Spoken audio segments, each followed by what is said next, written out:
Hello and welcome, everybody. Thank you for watching. Thank you for tuning in. Today is the first ever episode of Fireside Chat. Episode 1 is Welcome to PAI3. So, before we get started, let me give you a little bit of an introduction on myself. My name is Alex. I am the Community and Ecosystem Growth Manager here at PAI3.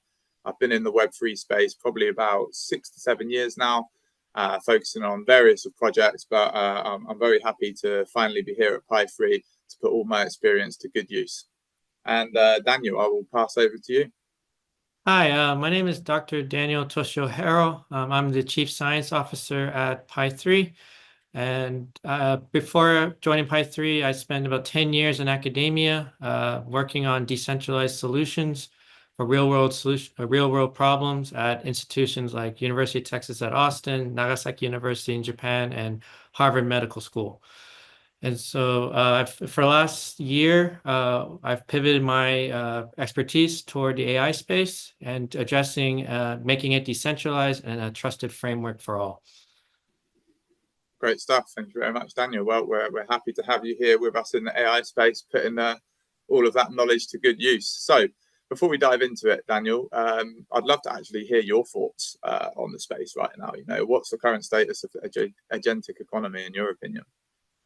So it is an exciting time. Last year in 2024 is kind of the year of AI. And so a lot of progress has been made. A lot of technologies have become commonplace, such as, ChatGPT. And with the launch of DeepSeek, it's an exciting time.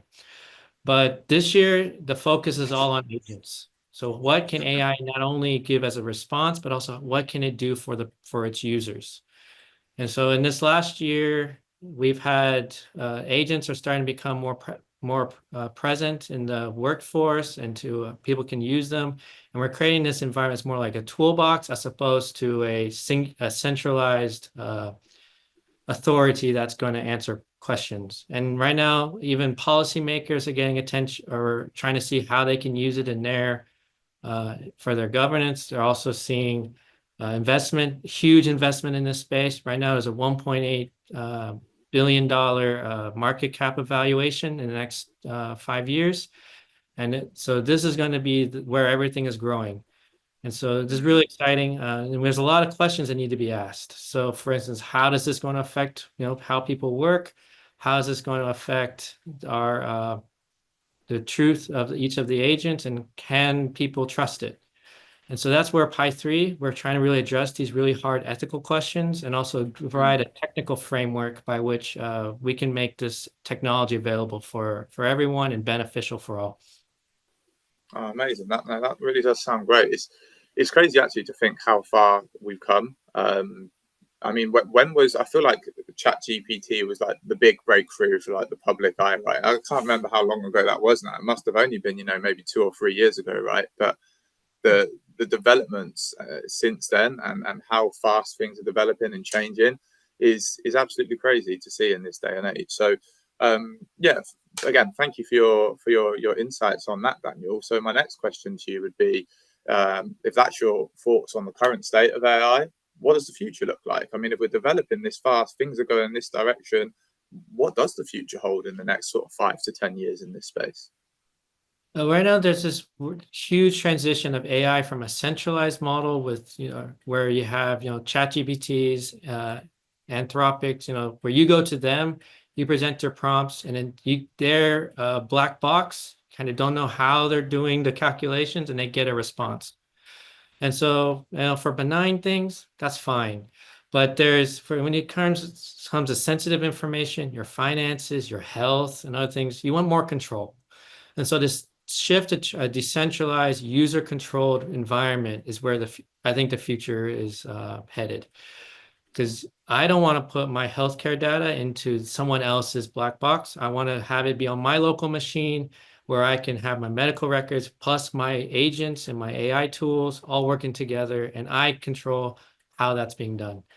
We're also creating a very user-centric model as well. And so right now, all the revenue is in control of these big players. The kind of metaverse, Grok with XAI.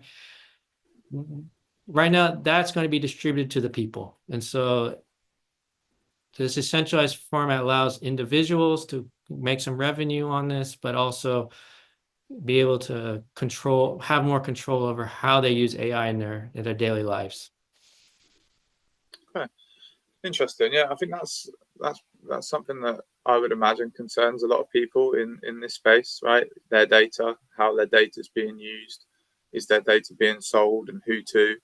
Um, so yeah, I think it's going to be a very hot topic. And as we've been saying, as things grow and continue to develop, I'd imagine an issue like that is going to become more apparent in the space, right?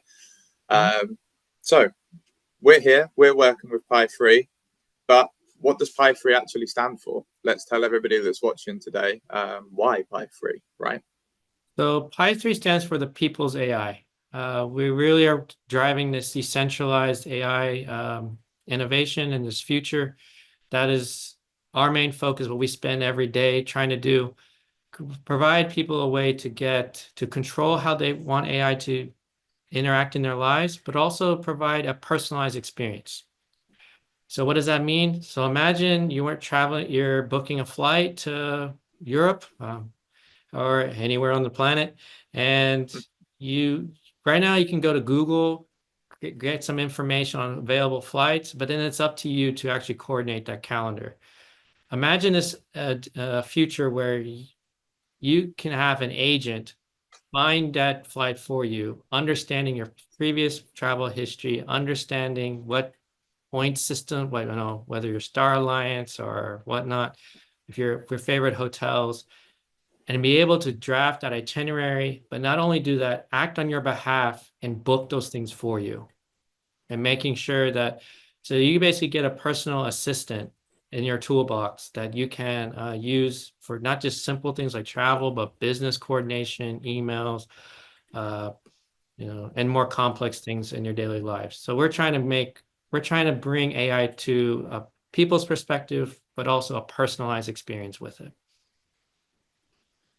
Interesting.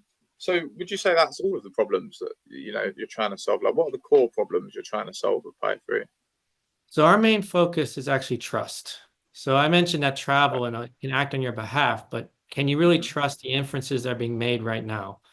And right now, the answer is no. And the reason is that when with these big players, the inference machines are very corruptible for various reasons. It could be a single employee at a company that decides to block certain sources, or you can have a policy put in place where the large language models just do not answer questions related to contrary or controversial topics. And if you can't trust the inference that's coming, then how can you act on it? And so PAI3, our main hypothesis is that inferences are not trustworthy right now, and this is not acceptable to the user, and it will unfortunately have a negative effect on how users adopt it. So we're building this trust infrastructure layer that all AI projects can use. And this layer is going to bring transparency of how your inferences are made, and also be able to really understand what how AI works for you. Hmm. Okay. So just to take a little bit more of a further look at the sort of trust layer of things, um, where where does that fit in? For example, how would I know if the inference that I'm receiving on ChatGPT or on Grok or on Anthropic, um, where they're getting that information from? I suppose at the moment that's the point, right? There is no way to see that and where it's being pulled from. That's Interesting.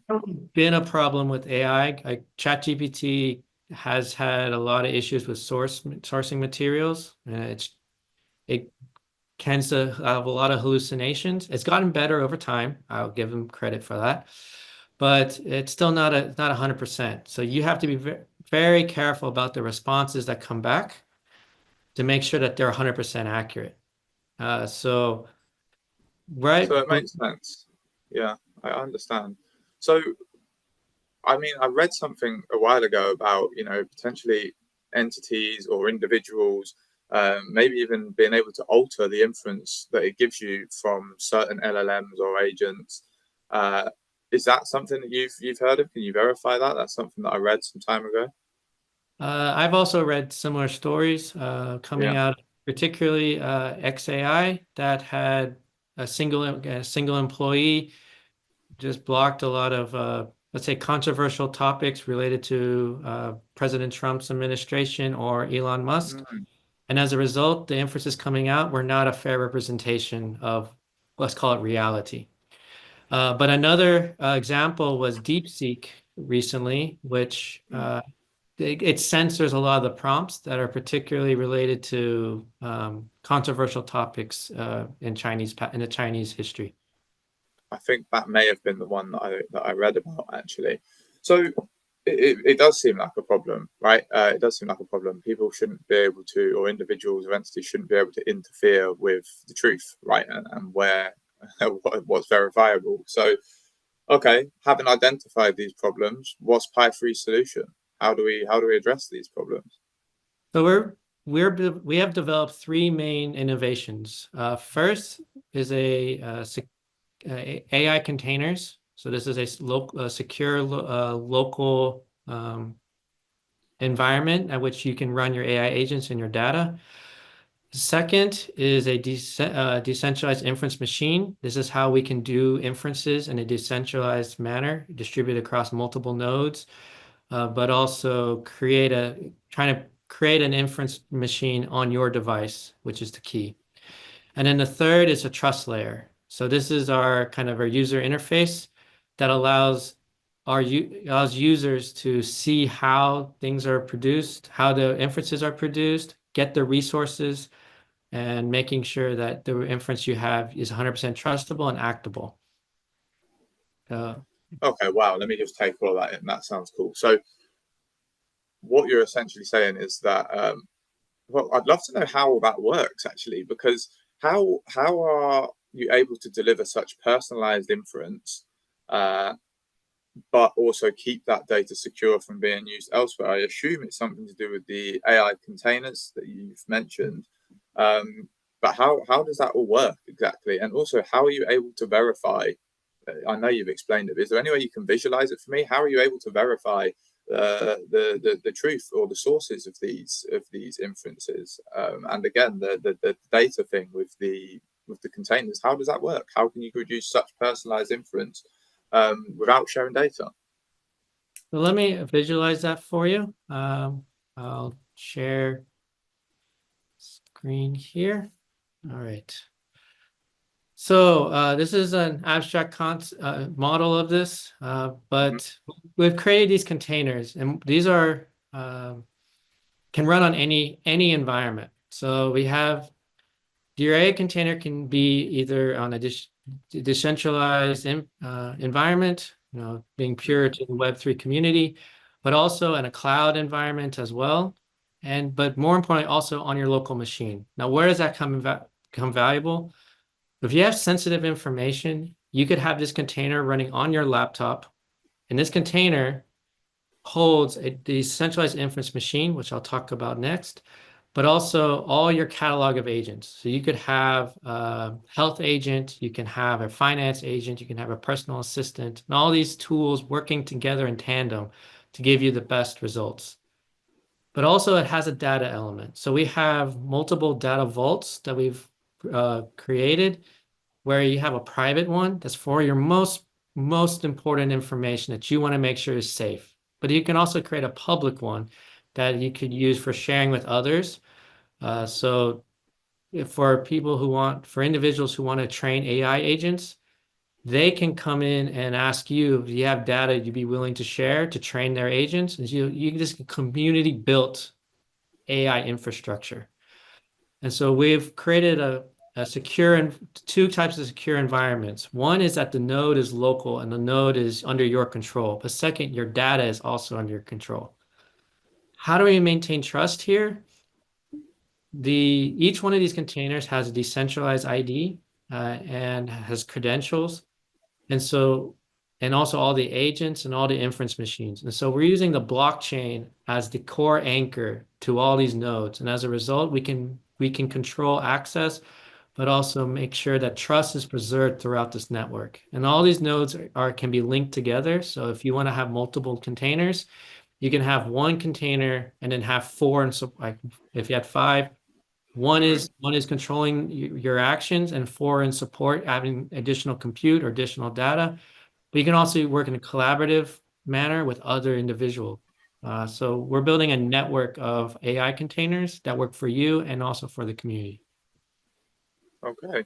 No, that's great. That makes sense. So essentially, these containers will have an ID, like you said, and the network's able to pick up that ID and access the information in the container without sharing it. Presumably, that's some kind of like zero knowledge proof mechanism. So you can do zero knowledge proofs to you don't want to reveal anything, your identity. Mhm. But the way the blockchain works, it makes sure that everyone is trusted within the network. I'd also like to add Okay. the data sharing and the resource sharing that this enables is all under a user's consent. If you don't feel like, I don't want my data used in that way, or you see that it's going in the wrong direction, you can pull Mhm. your consent, and from that moment onwards, all your data is not available for future use. Okay, very nice. I think that's understood, Daniel. Thank you. I guess the last part that I just wanted to see is how you're able to verify the inferences or check the hallucinations or yeah, anything along that sort that we were speaking about. Sure. So, so we have this. Um, we built this thing called a decentralized inference machine, and I'll get back Hmm. to the original question after this. And Sure. so, this inference machine is designed to provide you can do multiple inferences at once. And so you can Okay. have, rather than having a large language model where you have only ChatGPT or OpenAI, only DeepSeek or only Anthropic, you can we have created multiple machines that have these as parts of a toolbox in conjunction with other agents. And so how does this help and make things trusted? You can have one node, the first one here, the initiator, present the prompts, present the question, and have it distributed across multiple inference machines, get different results, and have those results be compared together. And as a result, get a more kind of average of average results. So the biases that are coming from one will be ruled out by the others. Okay. Furthermore, we can also put these in different configurations. So, for example, in a chain configuration, where if you have a basic large language model and then you put it in conjunction with a very specialized agent with a specialized and so forth, you can get a very personalized but very specialized inference that's more trustworthy than the large language models available today. Wow. Okay. Yeah. So you could run multiple agents and LLMs at one time and essentially select the inference that works best for you, right? Correct. So our app is called Pioneer, Hmm. and now we have one of our many use cases is actually a comparative analysis. And so you can have multiple agents see their results. You can either aggregate them together or you can pick one that best suited your needs and then move forward from there. Okay, great. And presumably, if you just wanted to narrow that down to one, that's no issue as well. To save on GPU demand or compute demand, I should say. Correct. So you can pick and choose which models you want to use, which agents you want to use. And also, this core technology is called LangGraph, where Hmm. we're building many configurations of all these models and agents. And so you can pick which ones are best for your needs. So we're truly building an ecosystem of AI that will allow you to maintain trust, but also get the best functionality for your needs. Okay, so that makes sense. But where does it come in that you can actually see and verify this inference? So this is the trust layer. So this is an example of a response that we have that I asked a prompt into our web app, Hmm. and it gave a recommendation. I can talk about this in more detail a little later. but Okay. it comes with a AI trust panel. And this trust panel gives you the exact agents as well as the functionalities that were used to produce your prompt. So you can have web searches, you can do oracles, so data sets. You can also have large language models. Right now, this one used ChatGPT as its Hmm. core model, but we can replace that with Anthropic. We can replace that with DeepSeek. You can do any configuration you want, but also you get a trace of the actions that were done to produce that. So you get to see how it was made. But we Okay. also are producing in this panel an evaluation where we're going to test for biases, for hallucinations, compared to the kind of a golden truth, but also resources. So any resource from the web or from your data set that were used are going to be listed here. And so you can understand what data was used, and more importantly, how the inference was created. Okay. Great. That's great. So that explains it. That's that's how you see what's going on in the background, right? The trust panel. Right. So, is there anything else that I've missed here in terms of like Pi3 and its use cases? Is there any sort of further use cases that you think is important to highlight? So today I'm gonna walk through a quick demo that shows Okay. Pi3 that can kind of highlight this personalized experience. Okay. So Sounds great. this is the actual app. It's in our available which we call it Pioneer. And I'm going to enter in a prompt here that there's a festival in my hometown for the bluebonnet seasons. It's spring here. So I'm going to ask it to recommend clothes that for this event, given the Okay. forecast, given the weather, and so forth. And so it does take a little bit to actually process the prompt, but that means it's working. It's not Okay. hard coded. This is actually seeking out information in combination with the web. So that's where the forecast comes in, but also an LLM that is using also my personal wardrobe. I have in a data set on here the clothes I own. And so it gave us results that gave, first off, it understood where the location was, gave the forecast, Hmm. and but more importantly, it told me about, wear light long sleeve shirt because it could be a little chilly. You could have a light hoodie, some good hiking shoes because the location is not, it's in the woods. So, Mm. it understood that looking at the website, what the location would be like. Yeah. Uh, Yeah. this is Texas. I'm based in Texas, and so it's a very sunny place. And so, sunglasses are highly recommended. And then because it's a camping trip, it also added a few camping related materials that we might need for the adventure. So this is Pi3. It's working, and this was able to use LLM in conjunction with my data and a web search to get the best results for me. Wow. Okay. I mean, that example does put it all together. So you're saying that a lot of the stuff that is suggested here is because it has access to your wardrobe, or you've given it data that suggests you have those things. Correct. So in the background, I've put as a data oracle was able to go seek my kind of digital wardrobe and then pick items that that were best suited for this weekend's adventure. Wow. Okay. I get it. So that's gone into your container, taken that in conjunction with the web search and the advice from the LLM, and given us a more personalized inference, all whilst being able to verify where the information came from. Very Exactly. cool. Very cool. Very cool indeed. So we've gone over quite a lot about what Pi3 actually does, but can you tell me a little bit about like the wider ecosystem of Pi3 and kind of where we are? Sure.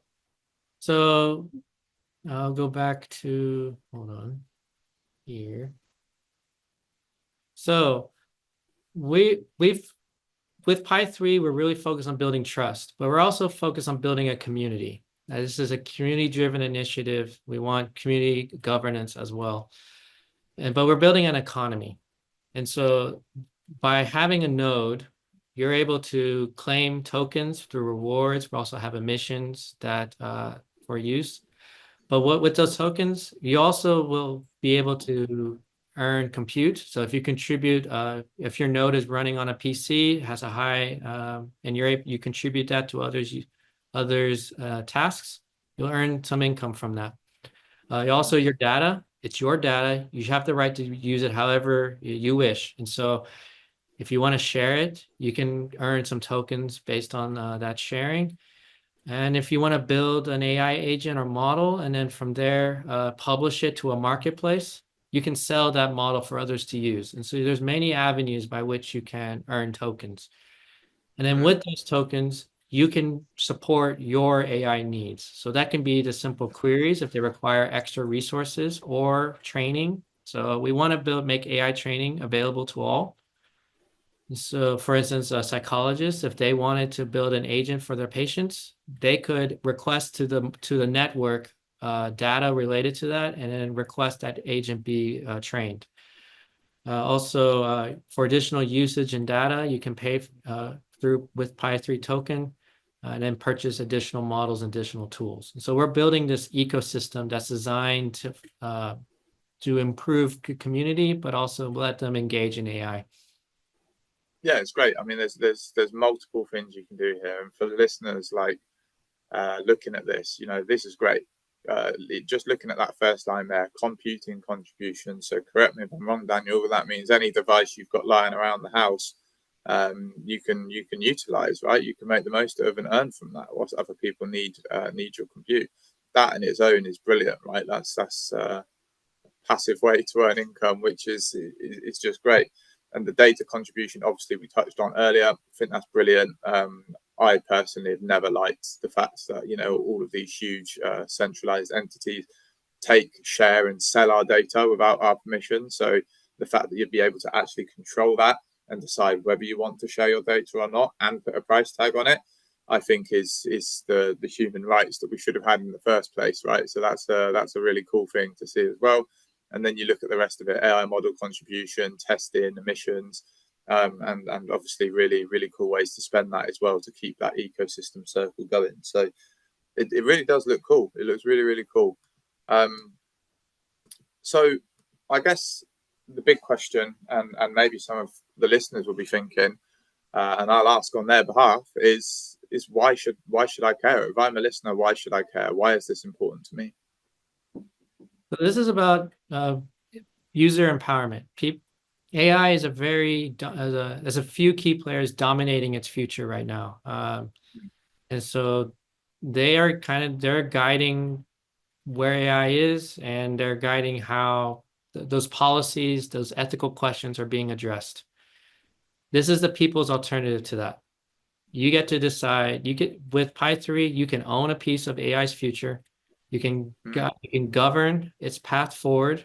We're building a Duna structure that allows each member to present proposals, to vote on it, and then to decide what's the best path forward.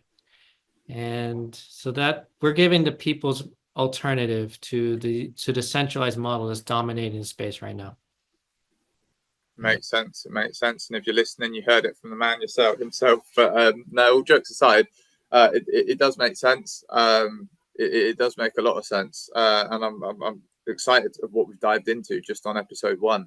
I believe that might be all we have time for today. But guys, if you are listening in, thank you so much for joining us. Make sure that you do drop us a follow on all of our social medias, especially on X, because you're going to be getting lots of updates there. And on Medium for a little bit of a deeper dive into your updates. So yeah, that unless you've got anything more to say, Daniel, I think that brings an end to episode 1 of the Fireside Chat. Do tune in every week. We're going to be doing a new episode. Next week will be episode 2, and we will announce the topic closer to the time. I've been Alex. Daniel. And Alex, thank you very much for emceeing this. It's been a lovely discussion, and we'll be having further updates in the coming weeks with where PAI3 is going. Yeah, amazing, great stuff. And just as a caveat to add on the end, the reason that I believe that as a listener you should care is, when I saw the project, I believe that this is a chance to be early to something again, right? Like being at the start of the newfound potential. This has the potential to be bigger than crypto itself because of the way that the AI market is going, and this project isn't just here to it's not here at all to compete with other AI projects. This is a trust layer that can actually work alongside all the other AI projects and your investments in this industry, so that we could all grow together and take AI to where it needs to be. Amazing. All right. Thank you so much, everyone. We'll see you next week. Take care. Bye-bye.